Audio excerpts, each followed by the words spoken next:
Operation protocol నిర్ణయం కాకపోవడం వల్ల మీ రాహుల్ బొజ్జ కూడా గదే రాసిండు. మరి ఇప్పుడు ఇదే విషయాన్ని మీ రాహుల్ బొజ్జ కూడా గదే రాసిండు. ఎన్నడు రాసిండు? ఇగో 27/1/2024 నాడు రాహుల్ బొజ్జ రాసిన ఉత్తరంలో కూడా ఆపరేషన్ ప్రోటోకాల్ ఫైనల్ అయ్యేదాకా 50-50 ఇవ్వండి అని మీ ప్రభుత్వం రాసిన ఉత్తరమే. మరి ఈయన కూడా మా చుట్టమేనా? ఈయన కూడా మా ఇన్ఫార్మరేనా?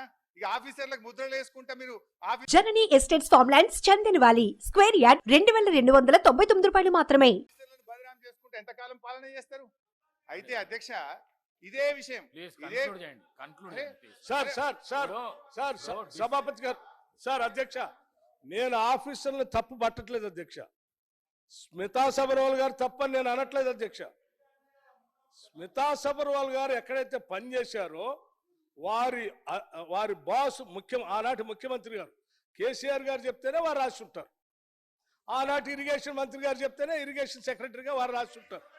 నేను స్మితా సబర్వాల్ గారు తప్పు పట్టట్లేదు అధ్యక్ష. వీళ్ళు చెప్తేనే వారు రాశారు. తప్పు వీళ్ళదే. వీళ్ళు హ్యాండ్ ఓవర్ చేయడానికి మేము ఆల్రెడీ ఒప్పుకున్నాం కదా. మీరు ఎందుకు తొందరపడి పోలీసులు నాడి పంపిస్తున్నారు? మేము ఎట్లా హ్యాండ్ ఓవర్ చేస్తామని మీరే ఒప్పుకుంటారు. ఒప్పుకొని మళ్ళీ అధికారులు తప్పు పట్టామంటారు. నేను తప్పు. హరీష్ రావు గారు ప్లీజ్ సార్ మరి కన్క్లూడ్ చేయండి. అరే తాపకు ఒకసారి లేస్తే నేనేం చేయాలి సార్? అంటే క్లారిఫికేషన్ ఇవ్వాలన్నా వద్దా? సభకు సంబంధం లేని గౌరవనీయులు మా బట్టన్న స్మితా సబర్వాల్ గారు ఇచ్చేస్తున్నాను ఎక్కడ చెప్పలే. But for want of finalisation of operation protocol of both the terms handing over process is being delayed. ఇదే విషయాన్ని రాహుల్ బొజ్జా గారు చెప్పారు. Let me read out Rahul Bojja. Speaker sir గౌరవ ముఖ్యమంత్రి హరీష్ రావు గారు ఎన్నిసార్లు చదివినా నేను ఒక్కటే మాట చెప్పదలుచుకున్నా. డిలేకి తేడా ఉంది. ఒకవేళ ఇంగ్లీష్ వీరికి రాకపోతే వెనకాల ఒక ఆయన ఇంగ్లీష్ షానొచ్చు అనేట ఆయన ఉన్నాడు. ఆయనను అడుగుండ్రి. సింపుల్ గా దీంట్లో ఏంది? You are also aware of the fact that both the states have agreed in principle to hand over the control of common projects, i.e. Srisailam and NSP ante Nagarjuna Sagar project, in terms of gazette notification dated 15/7/2021. 15/7/2021 la ప్రాజెక్టులు ఏవేవి ఎట్లా hand over చేయాలనో complete గా gazette notify చేసింది అధ్యక్ష 15/7/2021. తర్వాత ఏమన్నారు వారు? But for want of finalisation of operational protocol of both dams handing over process being delayed. దీని అర్థము మేము కొన్ని కార్యక్రమాల వల్ల దీన్ని అప్పచెప్పడానికి కొంత ఆలస్యమే అయింది తప్ప మేము దీన్ని ఎక్కడ వ్యతిరేకిస్తలేము. మేము కేఆర్ఎంబికి అప్పచెప్పడానికి సిద్ధంగా ఉన్నాము. ఈ లోపల ఆంధ్రప్రదేశ్ నుంచి వాళ్ళు పోలీసులతో వచ్చి దాన్ని పొజిషన్ తీసుకున్నారు. దీన్ని తక్షణమే మీరు పరిష్కరించండి అని చెప్పి మీరు కేంద్ర ప్రభుత్వానికి లేఖ రాసి డిసెంబర్ 1 నాడు 30 తారీఖు నాడు పోలింగ్ జరిగింది. 3 తారీఖు నాడు ఫలితాలు వచ్చినాయి. 1 తారీఖు డిసెంబర్ నాడు స్పష్టంగా ఆనాటి ముఖ్యమంత్రి మరియు సాగునీటి పారుదల శాఖ మంత్రి కల్వకుంట్ల చంద్రశేఖరరావు గారు వారి ప్రిన్సిపల్ సెక్రటరీ సాగునీటి పారుదల సెక్రటరీగా అఫీషియల్ గా వీళ్ళు లెటర్ రాసి ఇన్ని రోజులు ఇన్ని నీతులు చెప్తున్నాడు కదా, ఇన్ని రోజులు మా స్మితా సబర్వాల్ గారు ఈ రకమైన లేఖ రాసిండ్రు, మా ప్రభుత్వ విధానము అని ఎప్పుడైనా చెప్పినా ఈరోజు ఉత్తమ్ కుమార్ రెడ్డి గారి లేఖ తీసుకొచ్చి బయట పెట్టినాక ఇప్పుడు మాట్లాడుతున్నారు ఏంది? అవును మా స్మితా సబర్వాల్ గారు లేఖ రాసిండ్రు, మా ముఖ్యమంత్రి గారి ఆలోచననే ఇది అని.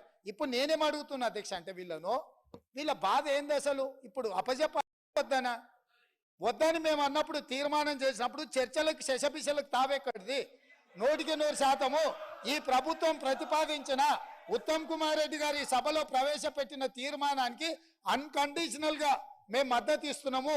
పదండి ఢిల్లీకి పోదాం కొట్లాడదామని వాళ్ళ నోటి నుంచి వస్తలేదు ఎందుకు అధ్యక్ష? అసలు వాళ్ళ నాయకుడు ఎందుకు రాలేదు? ఎందుకు ముఖం చాటేసిండు? అంటే ఈ రోజు ఇక్కడికి వస్తే వీళ్ళకెవ్వరికి విలువలేదు అధ్యక్ష. పార్టీలో వీళ్ళ మాటకు విలువలేదు, మనుషులకు విలువలేదు. పార్టీ యజమాని ప్రతిపక్ష నాయకుడు వారు వచ్చి మాట్లాడాలి ఇక్కడ. వారు ఎందుకు ఈరోజు ఇంత ముఖ్యమైన కృష్ణానది జలాలకు సంబంధించి శాశ్వతంగా తెలంగాణ రైతాంగం జీవితాల మీద మరణ శాసనం రాసే పరిస్థితులు ఉత్పన్నమైతే వారు సభలోకి రాకుండా ఈ సభలో జరుగుతున్న చర్చలో వారి అభిప్రాయం చెప్పకుండా వీరు చెప్పే అభిప్రాయానికి ఎలాంటి విలువ లేదు.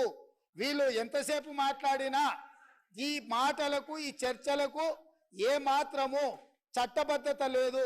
కాబట్టి ఇప్పటికైనా మీరు వారికి సూచన చేయండి, లేకపోతే సభ వాయిదా వేయండి. చంద్రశేఖరరావు గారిని సభలోకి రమ్మనుండ్రి. చంద్రశేఖరరావు గారు వచ్చినాక, ఎందుకంటే ఈ 10 సంవత్సరాలు జరిగిన పాపాలకు వారు కారణము.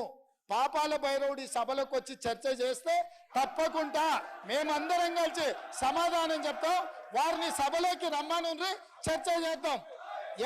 ఎవరు తప్పు చేసిండ్రు, ఎవరు తెలంగాణకు అన్యాయం చేసిండ్రు, ఎవరు తెలంగాణకు రావాల్సిన కృష్ణానది జలాలలో వాటాలను ఎవరు తెగ నమ్ముకున్నారు, ఎవరు చేపల పులుసుకి అలసిచ్చిండ్రు, తెలంగాణ నీళ్ళ దోపిడీకి, వారి సభలోకి రమ్మనుండి. చంద్రశేఖరరావు గారి సభలోకి వస్తే ఎంతసేపు అయినా మీరు మైకియండి అధ్యక్ష. వారికి వీరికి ఏ అధికారము, ఏ హక్కు, ఏ అవకాశం లేదు.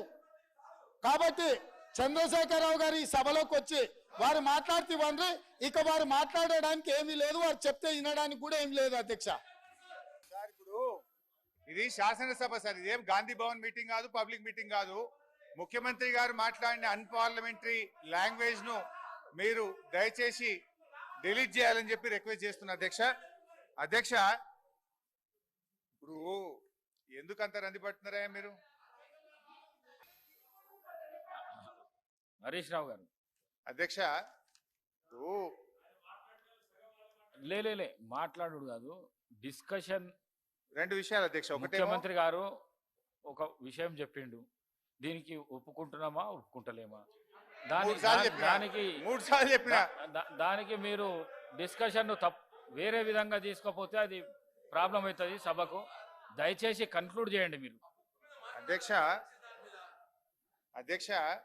ఇప్పుడు స్మితా సబర్వాల్ లెటర్ గురించి మీరు మాట్లాడుతున్నారు. అదే విషయాన్ని రాహుల్ బొజ్జా గారు కూడా అదే లెటర్ రాసినారు. ఆపరేషన్ ప్రోటోకాల్ అంటే ఏంది అధ్యక్ష? ఇప్పుడు రాహుల్ బొజ్జా గారి లెటర్ కూడా చదివి వినిపిస్తా ఒకసారి. Page number 3, KWDT 2 is mandated to make operation protocol between Andhra Pradesh and Telangana under section 89. Remaining adjudication by KWDT 2. Telangana is willing to consider for ad hoc operation protocol 50-50. ఇప్పుడు ఇందాక 50-50 మీరు ఎందుకు ఒప్పుకున్నారు? మీ secretary రాసింది 50-50 ఇవని. ఎప్పటిదాకా రాహుల్ బొజ్జా గారు అయితే ఎప్పటిదాకా ఆపరేషన్ ప్రోటోకాల్ ఫైనల్ అయ్యేదాకా అని రాశాడు. అదే విషయాన్ని స్మితా సబర్వాల్ రాసింది తప్ప ఇంట్లో కొత్త విషయం లేదు. అనవసరంగా ఇంట్లో అనలేదో ఉందని చెప్పాల్సిన అవసరం అంతకంటే లేదు.